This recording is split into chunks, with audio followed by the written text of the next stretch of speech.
What is up, listeners of the Didn't Ask podcast? Welcome back to a new episode of the Didn't Ask podcast. As always, I'm your host, Djimon, and today I will be diving into the world of Reddit to see what the people asked Reddit and didn't ask me. How is everybody doing? I hope you had a good weekend. I personally had a very relaxing weekend. There was no UFC, but there was a big WWE event this weekend, and that was, of course, the Royal Rumble. We had some fun matches on the card, Roman Reigns versus Seth Rollins, for example, but of course, the highlight of the event are the Royal Rumbles themselves, and we had some fun comebacks, I guess, but very few surprises overall. Like, there were some cool people that returned. We saw Sarah Logan return, which was a fun thing. We saw Mickie James being the Knockouts Women's Champion, making her return to WWE in a sense in the Royal Rumble, sporting that Knockouts Championship around her waist, coming out to her Impact Wrestling theme song. And yeah, it's just a very interesting mix of current superstars and old superstars. It was very interesting to see that even though WWE has fired a lot of people in the last couple of months, the ring was filled with people, not even from NXT, and there were still some people that were not even in the event altogether, which was very interesting to see.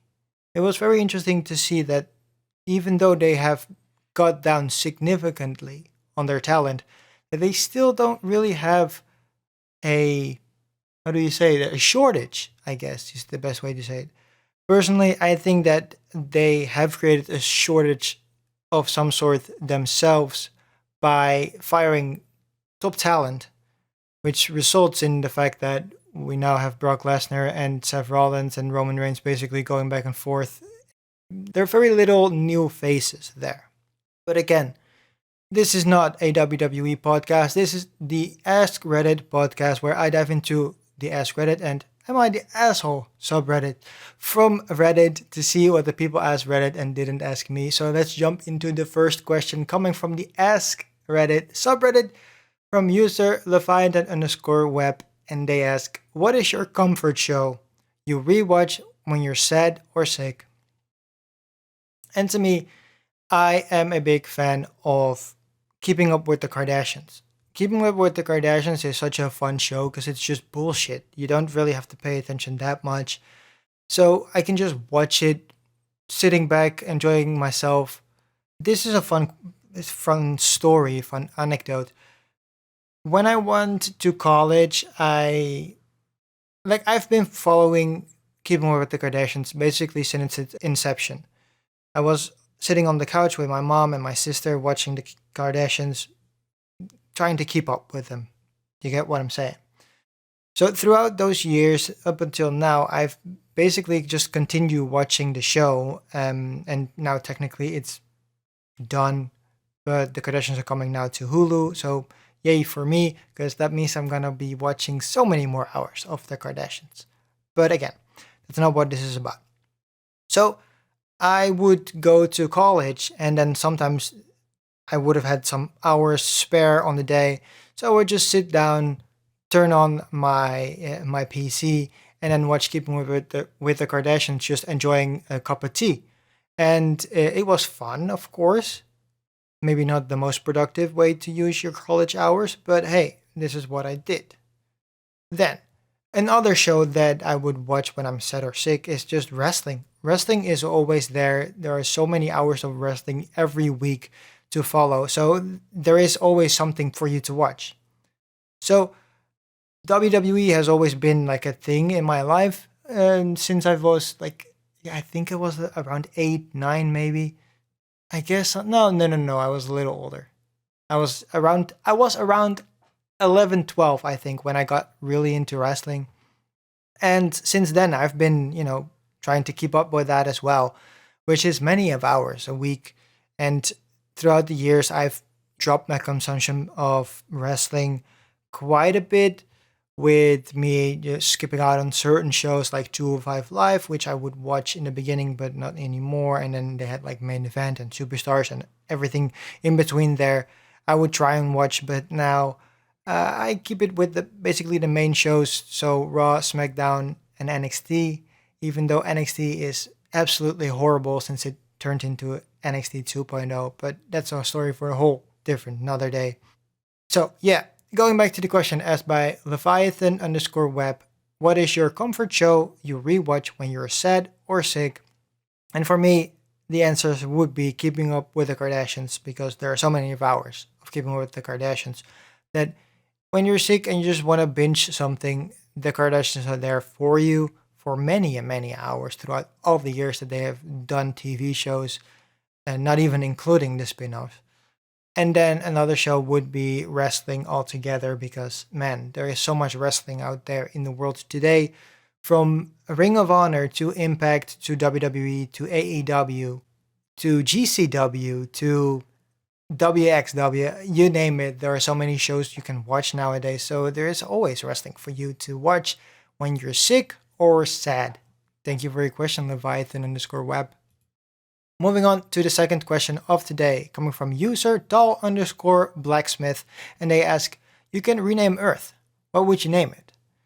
If you're a kind of funny fan, you know that this question has come up many years ago on that podcast. And their answer would be Jasper. Call it Planet Jasper.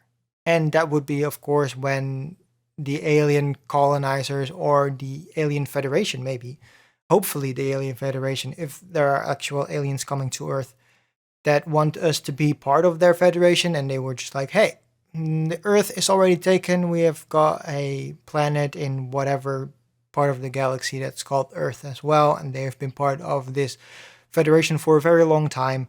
So you have to pick a new name. And the new name would definitely be Planet Jasper, I think. I think that is a fun name. Another option would be just Marble, because then we have so many fun quotes we can make for our international or intergalactic federation, that we can be like, oh, it's Marble Madness, oh, it's Marble Mania, everybody's crazy about Earth, or Marble at that point. So I think Marble would be a funny one. But again, if Earth is already taken, Marble probably is too. So then we would just go for Planet Jasper, because, it's such a stupid name and probably nobody has picked that, hopefully. So yeah, maybe we can do that. Or maybe we can do something completely different and just call it fucking something stupid, some very factual. Like 30% water or something like that. 70% water, 30% Earth. I'm just trying to think. Because, of course, there are planets called Europa and some other fucking things. We can go for Andor. We can call our planet Andor. That's fucking cool. That's a Star Wars thing. Yeah, let's do that. Going back to the question asked by user tall underscore blacksmith, you can rename Earth. What would you name it? And again, like I said at the beginning of this question, if you're a big kind of funny fan, you know that Planet Jasper has always flown around in the community. But it's a bit of a meh name. So if we're gonna do something, we'll probably name it Andor, because that's a cool thing. Or maybe we call ourselves Alderaan, but then we might get blown up. So yeah, let's go back to Andor. We're gonna name it Andor, Planet Andor. Is that good for you, Intergalactic Federation? Thanks for your question, Tall Blacksmith. Moving on to the third question of today, coming from user Alt Music Lover, who asks, who are some music artists that switched genres? For me, the first person that jumped out at this question would, of course, be Taylor Swift, because Taylor Swift, of course, started out as a country singer, but then slowly morphed into pop, and now sometimes basically does R&B songs. I've been very happy with the re-releases lately. I started getting into Taylor Swift when she released the Red album. So starting from that point on, I've been following Taylor Swift closely. But everything before that is very much, there are numbers that I know from concerts and shows and whatever that she's done, and because of their some of them are very popular. So some of them I know more so by name than I know them, by heart. But going back to those old songs, thanks to the re-releases, it's been such a journey for me and such a fun trip, I guess you can say, because this style is so different. It's so weird how some people, do that. And I feel like that happens with rap music too. Because there are some rappers that when they were underground, so to speak, and coming up, they would make like very grimy tunes and stuff like that. But the more mainstream they got, the more mainstream their music got. So I would say Tiny Tempa is also one of them. Like Tiny Tempa had some fucking dope ass bars back in the day, but now he's a little bit more clean and a little bit more safe, so to speak, because he talks to a wider audience. And again, I don't necessarily want to say this is a bad thing or a good thing, because it isn't. It is neither, really, if you ask me.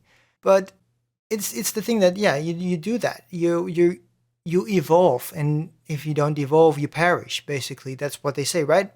If you don't evolve, you go extinct.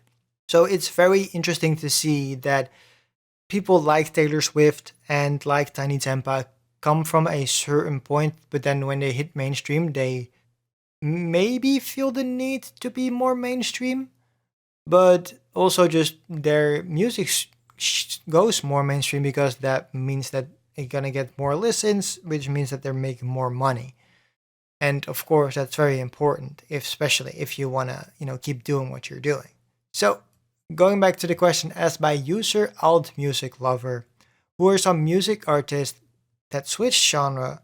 And I would say Taylor Swift is one of the biggest ones in this for me, because again, she started out singing country but now goes more into the pop slash R&B side of things. And then Tiny Tampa is one of them in the sense that his music switched up a little bit, and I feel like back in the day it was a little bit more grimy than it is now, and now it's more mainstream rap music. And again, I'm not saying that this is a bad thing. I'm just saying that, things change and people change with the times. And maybe they think that the music that they're making now is better or whatever. Like, honestly, personally, I don't really mind any of it. I'm here for the journey, and as long as I like the music, I'm fine with it. You know what I'm saying? So thank you for your question, Alt Music Lover. Moving on to the fourth question of the Ask Reddit subreddit for today, coming from user com-internet6926, and they ask, you now own Disney. What is the first thing you do? And it's just like, ooh, if I own Disney, the company, not the person, not the people, I should say, I guess. There are multiple people, right? Because you had Roy Disney and he had a son, I guess. Anyways, if I would own Disney, I would immediately start talking to Bob Iger. Because in the time that Bob Iger was the head of Disney and the chairman, CEO, and you name it, business went very well. And every time there was like news about Disney, it was very much in good light of Bob Iger. And now we have the new Bob on top. That's a Disney show if I've ever seen it. That seemingly causes a little bit more problems where than needed, I should say.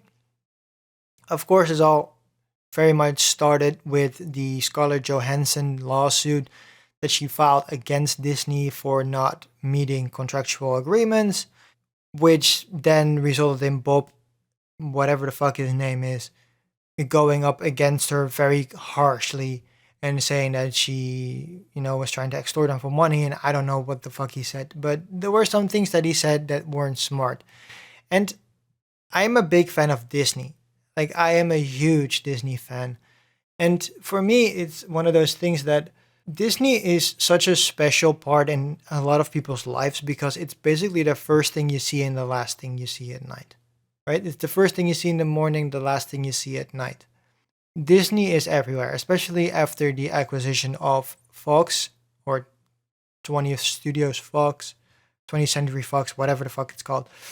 Since that acquisition, Disney especially has been everywhere because now Disney owns the Disney channels.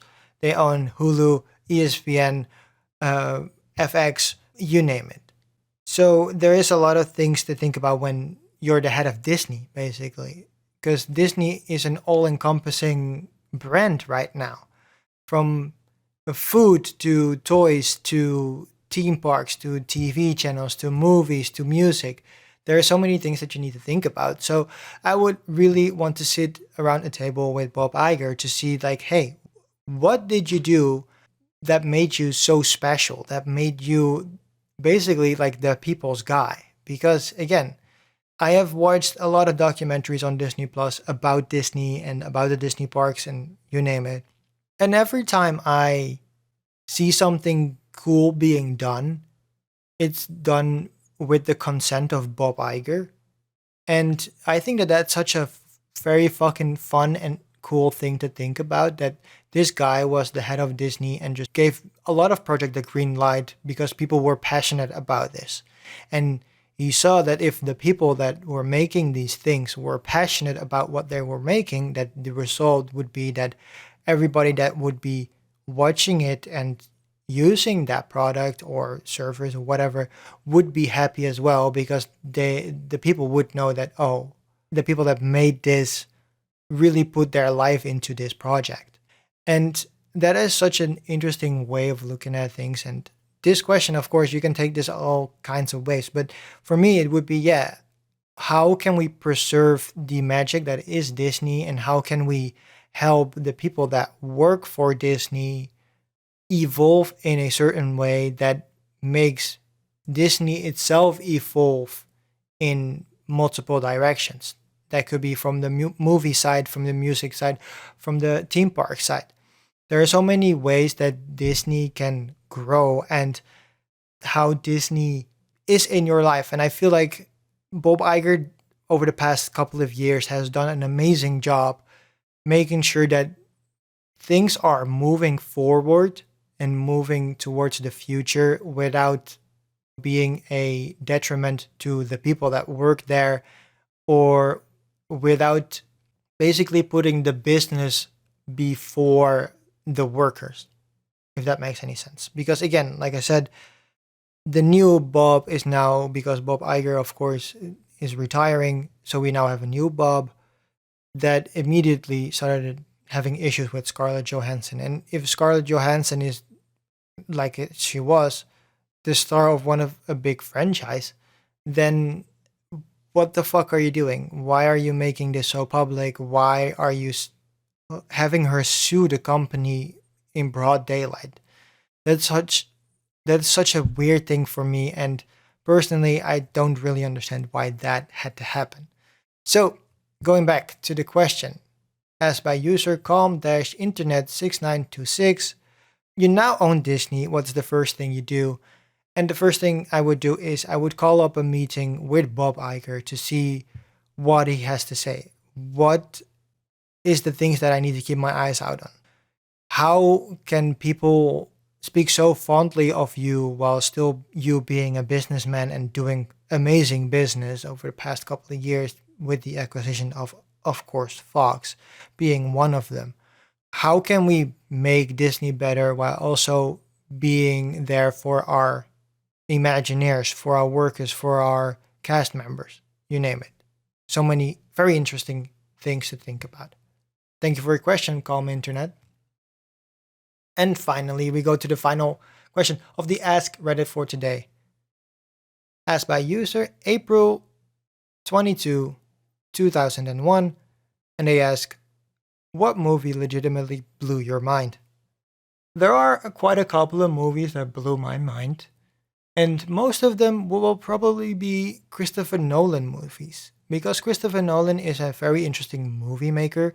He makes things that are so out of the loop, or inside a loop, if you know what I'm saying, that basically divert your expectation in many different directions, but also then present a very interesting fact or anomaly to you that makes your brain even more like shattered than it already was.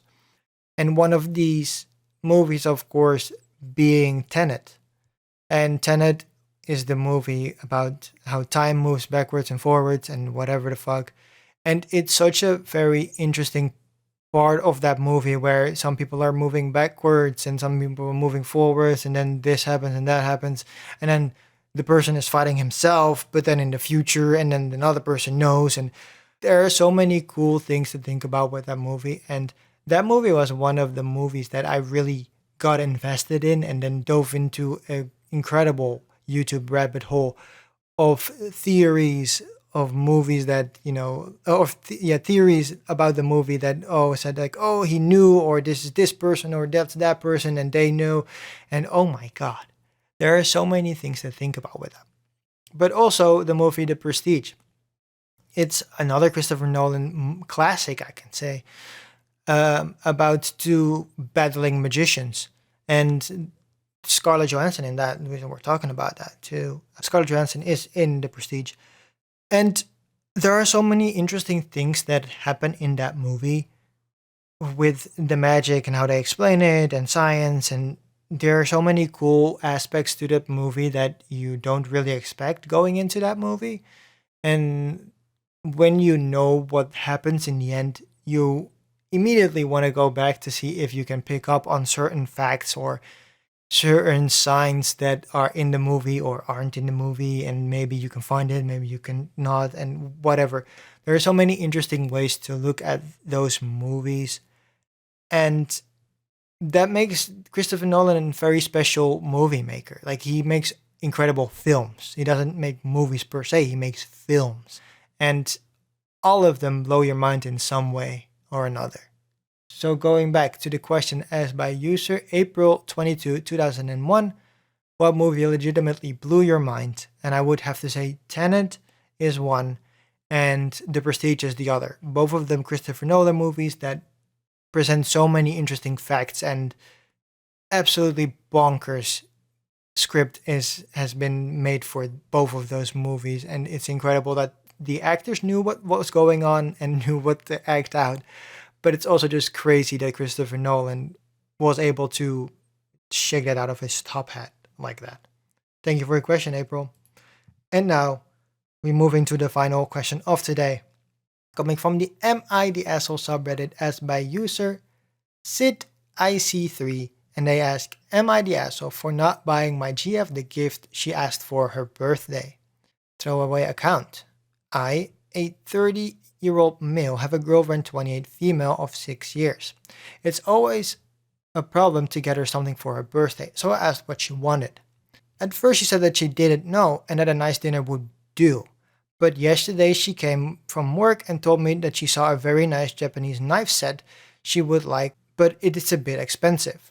The knives were $254, which I think is nonsense to pay for the knives since she is not a professional cook. She cooks as a hobby.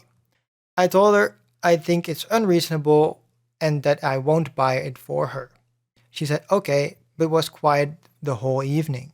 When I asked what happened, she told me I shouldn't ask her what she wants if I didn't want to take it in consideration. I think it's a bit childish. She gave me one suggestion and I said no, it shouldn't be such a big deal. Also, money is not a problem. We both have nice salaries and are child free with reasonable monthly expenses. We don't have any limit for the price of the gifts. For my birthday last year, she got me a summer trip to Turkey, paid for by benefits from her job. So, am I the asshole? With the information you're giving me, I would say yes, you're kind of an asshole. First off, you have been together with your girlfriend for 6 years, so this is very serious, I'm assuming, because otherwise you wouldn't be together for 6 years. And that means that sometimes your gifts can be a little bit more expensive. So what you could have done is you could have gotten the girlfriend the knife set and then said, hey, it was quite of an expensive gift, and I don't know, but like maybe we can do this like, this is a Valentine's Day gift and a birthday gift, or this is a birthday gift and a Christmas gift, or something, right? you can think of something. Just maybe combine the two so that the initial investment doesn't seem as big anymore, because instead of buying two gifts, you now buy one gift.